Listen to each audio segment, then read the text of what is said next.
Episode 2. Going out with Tally had been more of a headache than I wanted it to be. What started out with dinner turned into an all-nighter at a local club.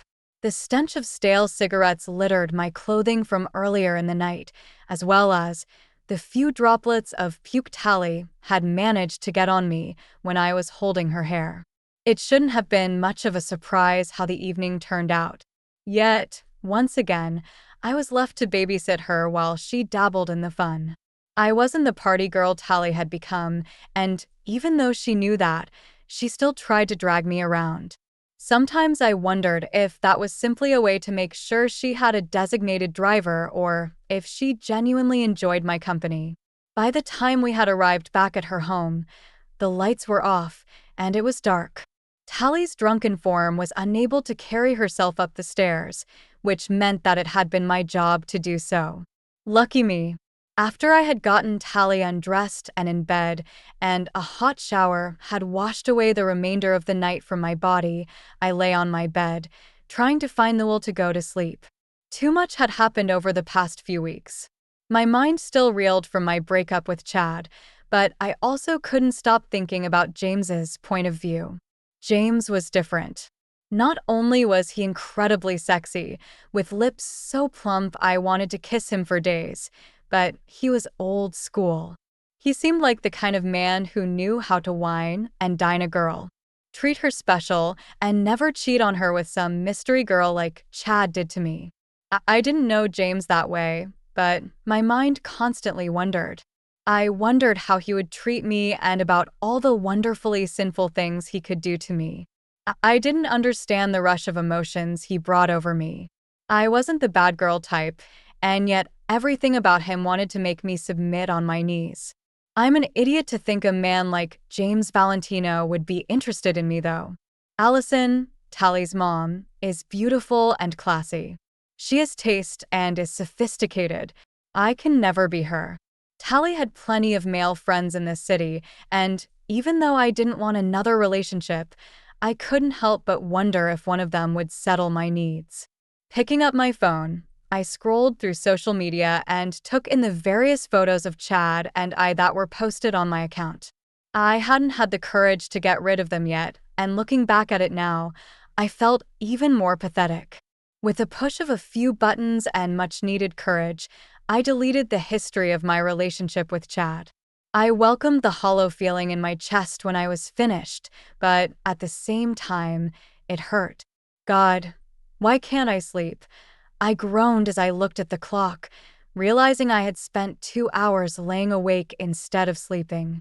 Slipping from bed, I padded my way out of my room and towards the stairs. The idea of hot tea and a snack to settle my mind seemed more enjoyable with every step I took. Through the darkness, I made my way to the kitchen.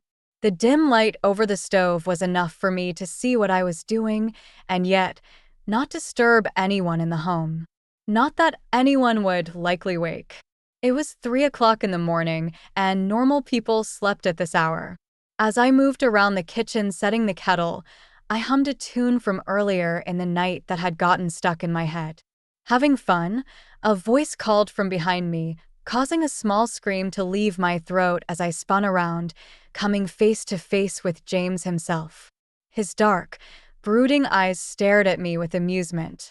As much as I wanted to form a coherent sentence at that moment, my thoughts were lost in the realization that James, my best friend's father, was standing before me in nothing but a towel. Oh, sweet baby Jesus. Oh, hey. Sorry, just making tea. I see that, he hummed with amusement. Couldn't sleep either? Shaking my head, I shrugged my shoulders. Not lately. Plus, after all the excitement tonight, I had to wind down. There was a moment of awkward silence that fell between us as James stood by the counter, simply staring at me. Clearing my throat, I turned back towards the kettle that was now hissing and poured the hot water over the tea bag so it could steep. Motion out of the corner of my eye made me freeze as I realized he had taken 2 steps closer towards me. You really have changed over the years, haven't you, Becca? he whispered softly, causing me to turn around and notice only a few feet between us. My heart raced with anticipation of what the hell was happening. Was this what I hoped it was? But I couldn't do that to Tally, could I? Yeah, I replied uncomfortably. I guess I have. I'm not really the dorky girl I was the last time I was here. Then again, I could say you have changed as well. He had changed. He had gotten older, obviously, but he didn't seem as sad as he once had.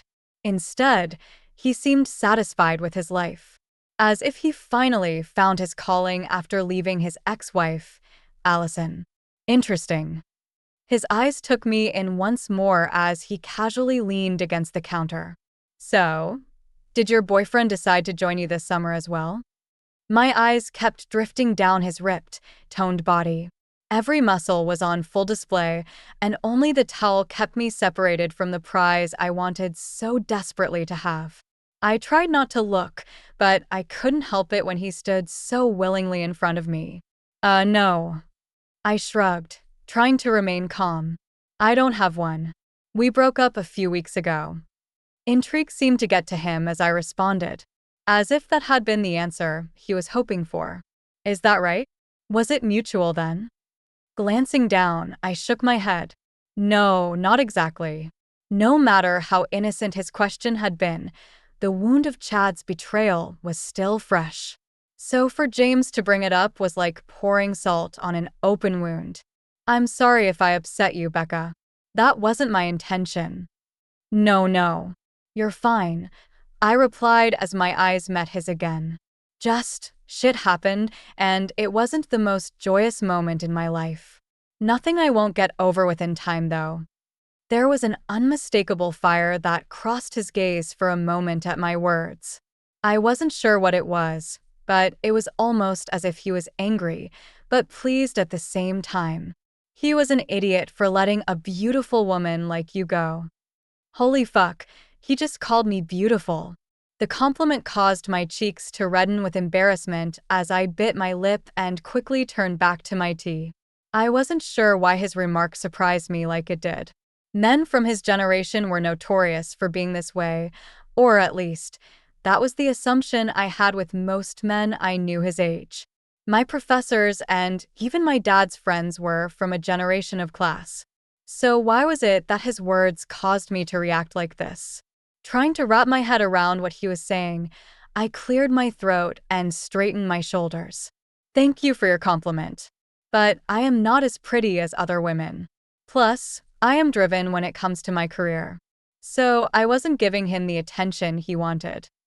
Excuses. They were all excuses, but at the same time, these excuses were what allowed me to get past the pain I felt over Chad's betrayal. The excuses I made were ones I gave for his actions towards me, no matter how horrible they were. He didn't deserve you. Traits like that I think are sexy in a woman, James replied, moving closer to me, causing my breath to catch in my throat. I was highly aware of the distance between us in the kitchen. The fact that he was in a towel sent me into hyperdrive, and I hoped he couldn't tell how much he was turning me on. Slowly turning around with parted lips, I faced him. In the time I hadn't been paying attention, he had taken 2 steps closer to me, and the distance between us closing caused my heart to race. I wasn't trying to be bad, but the smell of him wrapping around me made my body want to do all kinds of bad things. Perhaps, someday, someone will show me what it is I deserve.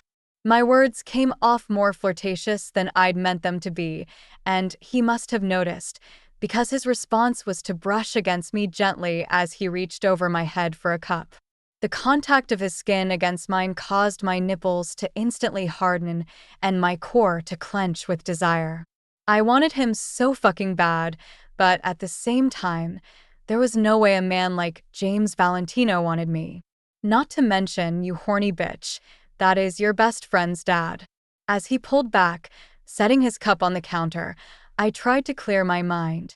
There was a boundary I didn't need to cross, and with the teasing moments around us, I was dangerously close to crossing.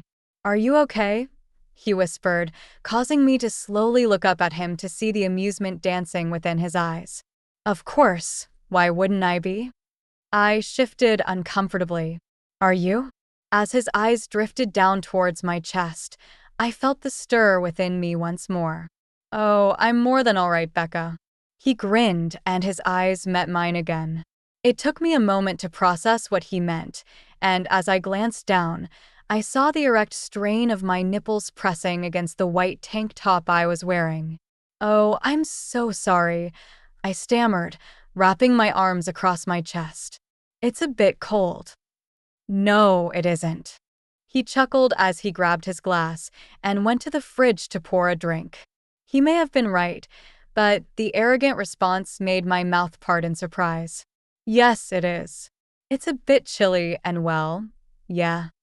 As the door to the fridge closed, he turned to face me, bringing his cup to his lips. The movement of his Adam's apple as he drank down the liquid caught my eye. I had never seen something as simple as that look so sexy before. I know what you want, Becca, he said, grasping my attention once more. I don't want anything, I replied, trying to play the moment off. Enough. Setting his cup down, he quickly cleared the space between us once more. His body was cornering me against the kitchen countertop, an arm on either side of me as the come fuck me, eyes gazed into my soul. Mr. Valentino. I told you to call me James, Becca. His firm reply flipped the switch on the situation and instantly made me want to behave. I can see that I turn you on, but I can promise you I'm not what you want. The things I would do, well, they would be too dark for you. Holy shit. Why you have no idea what I can handle. You don't know me like that. My stuttered response showed clearly how uneasy I was with this situation, and yet I wanted it. I wanted him to show me exactly how dark he could be. Be a good girl, Becca. You need to go upstairs and go to bed, he whispered as he inhaled deeply and pushed himself back from where we stood. The distance he was placing between us gave me a chance to breathe once more. Without a moment of hesitation, my feet pushed me towards the stairs, only to be stopped again with a firm grip on my arm. Remember what I said? He all but growled in a sexy way that had me weak in the knees. Turning to face him, I placed my hand on his chest, trying to push him away. But the realization hit me that I was touching him, and the feeling of his body under my fingers made everything worse. The firm ripple of his skin under my fingers was intoxicating, and even with the slight show of chest hair present, I couldn't help but want to run my fingers through it as his plump lips devoured mine. Snapping out of my daydream, I quickly jerked myself from his grasp. His lips turned upwards as he stared at me, causing me to press my thighs together as I tried to control my arousal. "Good night, Mr. Valentino," I stuttered, forcing my gaze from his before I turned and fled from the kitchen, quickly running up the stairs.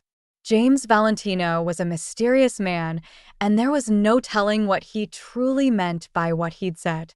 Perhaps he was dangerous, but perhaps I would like it. Full story is available at novelpalace.com. Click the link in the comment section to get it free.